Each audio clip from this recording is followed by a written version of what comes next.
Okay, Sig Sauer guy here, and this is just going to be a quick video on how to change or remove your trigger shoe, trigger bar, or trigger bar spring.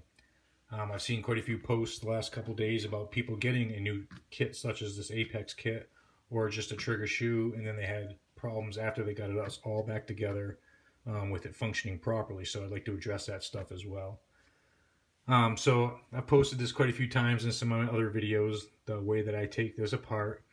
Most people grab a pair of pliers or needle nose and they kind of attack this spring, getting it unhooked from the FCU right there. This is an easier way. You don't even have to really even touch that spring. So what I do is I'm going to remove the back side of this trigger bar. There's a little leg here that goes inside the sear housing, which is this block right here. It goes right inside there. Okay. So what I'm going to do is I'm going to pull this up, out, and around. Up, out, and around. Just like that. Okay? Now basically all that tension is off the spring right now and it's about ready to fall apart. Okay? So in order to remove your trigger shoe, it's basically got to be all the way forward and then it can slide right out of there. Just like that. Okay? So we'll set that aside. And then basically this is just going to want to fall off. So we'll do that just like that. Okay. It's that easy. So this is the Apex kit. Comes with a new trigger bar shoe, and then an over travel stop, tube, and a little spring.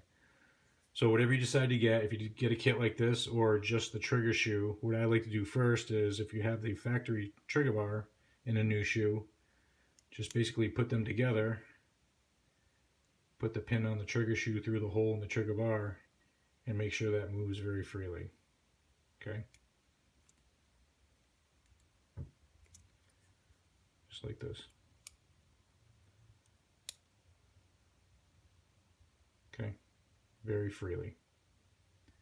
And if you have the stock trigger bar, you're just going to basically do the same thing. If that's binding up or it's hard to go on there, what you need to do is clean that pin up, or clean this hole out until it does fit nice and freely.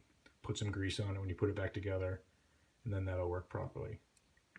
Next thing I like to do, so if you just got the trigger shoe, is basically put it in the FCU and make sure it rotates back and forth very freely, which this one does. So if there's any problems after I got this put back together, like the trigger didn't reset by itself, you had to push it forward to get it to reset, I know it's not where it pivots here, and I know it's not the trigger bar hole and the pin on the shoe. Okay? So what we'll do when we put this back together, grab your trigger bar, take the little leg on the trigger bar spring, put it through the trigger bar, just like that. And I basically just hold that with my finger. And then the hook on your trigger bar spring is going to go through the back side of that FCU. And I just rotate it around.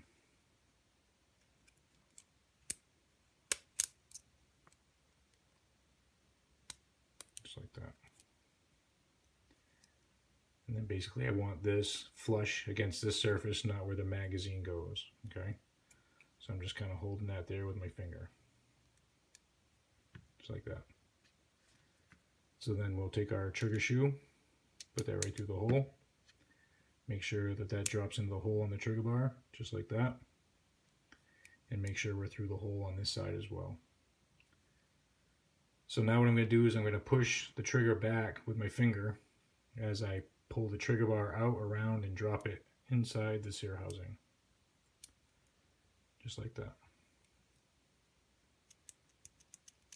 There you go. It's that easy.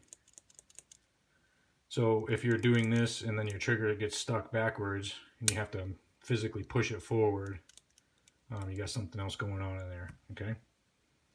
So there you go. Very easy way to remove all that just for either cleaning or replacement, and putting it all back together, barely even touching that spring. Very, very easy that way. So I hope you found this video helpful. Thank you very much for watching. Have a good day.